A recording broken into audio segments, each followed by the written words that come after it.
नमस्कार, पुन्हा एकदा सगळ्यांचं माझ्या यूट्यूब चॅनलमध्ये स्वागत आहे. आणि आजचा व्हिडिओ खूप खास आहे आणि शेवटपर्यंत बघा. सो पाऊस पडतो आहे आणि अजून काही महिने पाऊस आहे. सो हा पावसाळा म्हणजे सगळं काही घेऊन येतो. म्हणजे जसं भाज्या आहेत, रानटी फळं आहेत किंवा जे काही कंदमुळं वगैरे असतील ते सगळं घेऊन येतो. त्याचप्रमाणे ज्या भाज्या आहेत त्या आपल्या आजूबाजूलाच उगलेल्या असतात, पण आपल्याला माहीत नसतात. काहींना माहीत असतात. जी एजेड लोकं आहेत म्हणजे आपले आजी असतील किंवा पणजोबा वगैरे, सो त्यांच्या काळापासून हे सगळं चालत आलं आहे, त्यांच्या आधीपासून पण. सो त्यांना बऱ्या प्रकारे माहिती असते की कुठली भाजी असते, म्हणजे ते लगेच ओळखतात. जेवढं आपण ओळखू शकत नाही तेवढं ते ओळखू शकतात. सो आजचा व्हिडिओ त्यावरतीच आहे. सो बघा, तुम्हाला व्हिडिओमध्ये दिसेलच ह्या सगळ्या रानभाज्या आहेत आणि आपल्या जवळच्या रानातच रुजलेल्या आहेत. सो ह्या बघा. सो आज मी सगळं सांगणार आहे की कोणती कोणती भाजी आहे किंवा कोणत्या भाजीचा काय इफेक्ट आहे आपल्या आयुष्यामध्ये किंवा आपल्या रोजच्या जीवनामध्ये. आणि ह्या भाज्या काय 12 महिने रुजत नाही, फक्त पावसाळ्याच्या सीझनलाच रुजतात. सो ह्या सगळ्या भाज्या आहेत आणि आपल्या काही अशा आहेत ज्या असतात, म्हणजे अळू वगैरे जो प्रकार आहे ना, ते आपल्या आजूबाजूला म्हणजे असतातच. आपल्या बागेत वगैरे दिसेल तुम्हाला अळू, पण असा रानात वगैरे कुठे दिसणार नाही. सो अळूबरोबरच तेरीसुद्धा आहे आपल्याकडे. हे बघा, तेरी पण डिफरन्स खूप आहे त्यांच्यामध्ये आणि त्याचा फायदा पण एक वेगवेगळा आहे. सो मी तुम्हाला ते सांगणार आहे आणि तुम्ही बघू शकता किती भाज्या आहे बघा. सो अजून आहेत, अळंबी वगैरे आहेत, पण अळंबीचं सीझन आता संपला आहे. अळंबी अशी भाजी आहे जी नक्षत्रांवर रुजते, अशी कधीही रुजत नाही. जशा ह्या रुजल्यात, जसा की टाकळा कसा पाऊस आला की लगेच रुजतो, आपल्याला लगेच आजूबाजूला दिसतो. आणि टाकळा अशी गोष्ट आहे, म्हणजे भाजी आहे की तुम्ही म्हणजे जरी रानात गेलात किंवा तुमच्या जवळ कुठे काही असं रस्ता असेल तर रस्त्यावरती पण रुजलेलं असतं टाकळा. सो हा टाकळा आहे. सो हे बघा, हा पहिला आपण तेरी बघूया. सो ही आहे तेरी, हे बघा. आणि ही तेरी ना पावसाळ्यातच दिसते. आणि दुसरी गोष्ट म्हणजे याची भाजी पण मस्त लागते. सो याचं फतफतं वगैरे करतात. वेगवेगळी पद्धत आहे फतफत्यामध्ये पण करण्यामध्ये. आणि दुसरी गोष्ट म्हणजे ही तेरी आहे आणि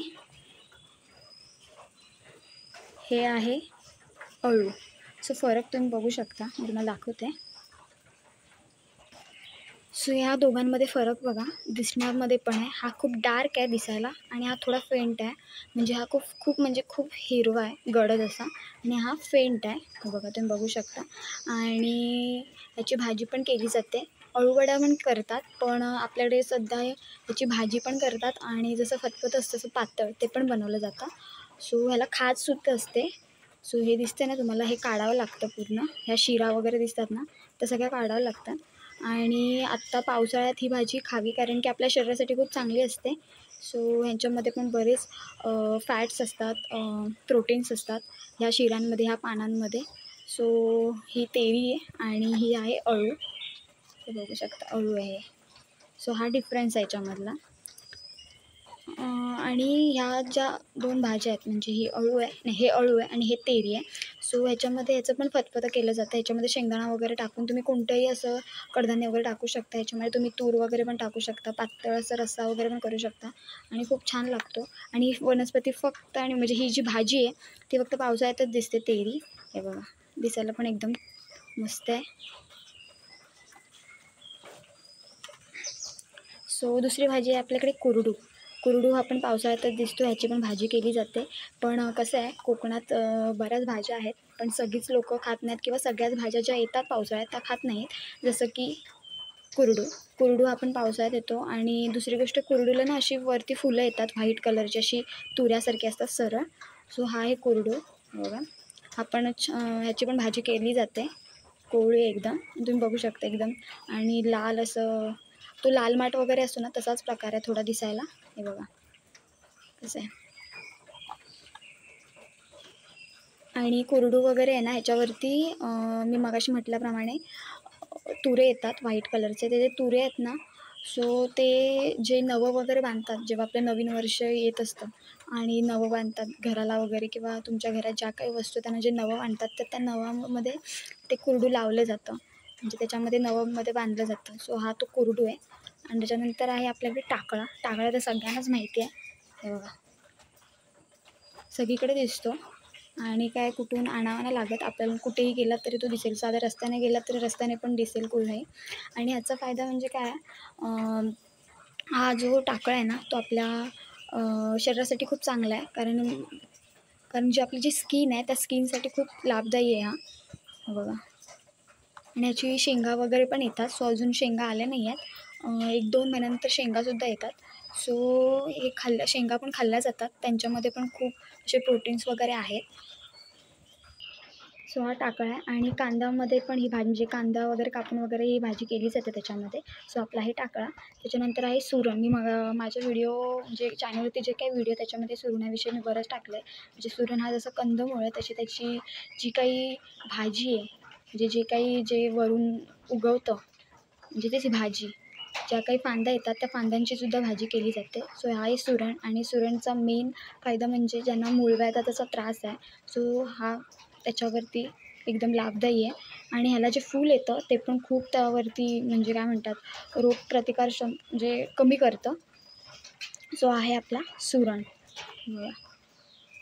आणि ह्या ज्या सगळ्या ज्या भाज्या आहेत ना त्या आपल्या म्हणजे आता कसं पावसाळ्यात कसं थंड असतं वातावरण आणि आपल्या शरीरासाठी ह्या भाज्या खूप म्हणजे लाभदायी आहेत. त्यामुळे ह्या भाज्या आपण खाव्यात. नंतर आहे इकडे भारगी. बघा भारगी, हिला फुलंसुद्धा येतात. आणि ही भारगी आहे ना फक्त पावसाळ्यातच येते, अधीमध्ये कधीच येत नाही, फक्त पावसाळ्यामध्येच येते. आणि ही पण चांगली भाजी लागते, उकडवून वगैरे केली जाते. आधी कापली जाते नंतर उकडवली जाते. बऱ्याचशा भाज्या ज्या आहेत ना त्या अशाच कापून उकडवून नंतर मग त्यांना फोडणी वगैरे दिली जाते. त्यातली ही आहे भारगी. ही पण आपल्या शरीरासाठी खूप चांगली आहे. आणि कोवळी कोवळी पानंच घेतात, अशी मोठी पानं नाही घेत. आणि त्याचीच ही आहेत फुलं. ही बघा, म्हणजे ह्याची पण भाजी केली जाते आणि ह्या भारगीची पण भाजी केली जाते. भारगीची हीच फुलं आहेत. हे बघा अशी जांभळ्या कलरची फुलं येतात आणि ही कळ्या आहेत सगळ्या. हे बघा तुम्ही बघू शकता. सो आत्ताच ह्या सीझनमध्ये पावसाळ्यात ही फुलं आता आलेली आहेत. हे बघा. आणि ह्याची पण भाजी केली जाते, कांदा टोमॅटोमध्ये भाजी केली जाते आणि लोकं खातात. म्हणजे आमच्याकडे कसं आहे पावसाळ्यात लोकं सकाळी गुरं वगैरे चरायला नेतात. तर तेव्हा कसं असतं, गुरं चरता ते लोकं भाज्या वगैरे काढतात. तर तेव्हा भारगी, फोळशी अशा भाज्या मिळतात. आणि जास्त करून भारगी वगैरे आहे ना ती मिळतेच. कसं असतं बांधांना वगैरे ते असे रुजलेले असतात फांद्या, सो त्या काढतात आणि त्याच्यामध्ये ही फुलांची पण भाजी केली जाते, चांगली लागते म्हणतात. हे बघा अशी तुरे असतात, याची भाजी केली जाते. दुसरी आहे आपली फोडशी. ही आहे फोडशी. हे बघा ही पण एक मस्त लागते. फोडशीची भाजी आहे ना मेनली कोकणामध्ये कोलीम असेल किंवा तुमच्याकडे काड असेल तर काडमध्ये टाकून मस्त केली जाते ही भारगी नाही सॉरी फोडशी. सो ही फोडशी आहे. हे बघा. आणि ही ना अशी कुठे पण रुजत नाही, जंगलामध्ये एकदम आत रुजते. अशी जशा ह्या भाज्या आहेत म्हणजे ह्या ज्या रस्त्यावर दिसतात किंवा रानात जरी तुम्ही असं सहज गेलात तरी दिसतील, पण ही जी भाजी आहे ती खूप अशी आत रुजते आणि अशी कुठं दुसरीकडे वगैरे अशी रुजत नाही, जंगलांमध्ये आत रुजते. आणि नंतर आपला आहे हा अळू. अळूपासून तर काय बरेच पदार्थ केले जातात, जसं की अळू वड्यात, खतखत आहे तसंच. आणि अळू पण म्हणजे काय म्हणतात थंडावासाठी, आपल्या शरीरात जर थंडावा हवा असेल तर ही अळू वगैरे भाजी खाल्ली जाते. सो ह्या अशा आपल्या सगळ्या भाज्या आहेत. ह्या बघू शकता तुम्ही. अळू आहे, फोडशी आहे, भारगीची फुलं आहेत, भारगी आहे, परत हे सुरण आहे. सुरणाचे जे काही फांद्या येतात, जे काही झाड येतात ते हे फांद्या आहेत त्याच्या. हे आहे आपल्याकडे टाकळा, कुरडू आणि आहे आपलं तेरी. सो तेरा पण म्हणतात, जी मोठी पानं असतात ना त्याला तेरा म्हणतात. आणि तुम्ही काही म्हणू शकता, तेरा किंवा तेरी. सो ही आहे तेरी. सो अशा ह्या आपल्या सगळ्या रानभाज्या आहेत. सो व्हिडिओ आवडला तर प्लीज लाईक करा, शेअर करा आणि असाच व्हिडिओ घेऊन आपण पुन्हा भेटणार आहोत. तोपर्यंत बाय बाय.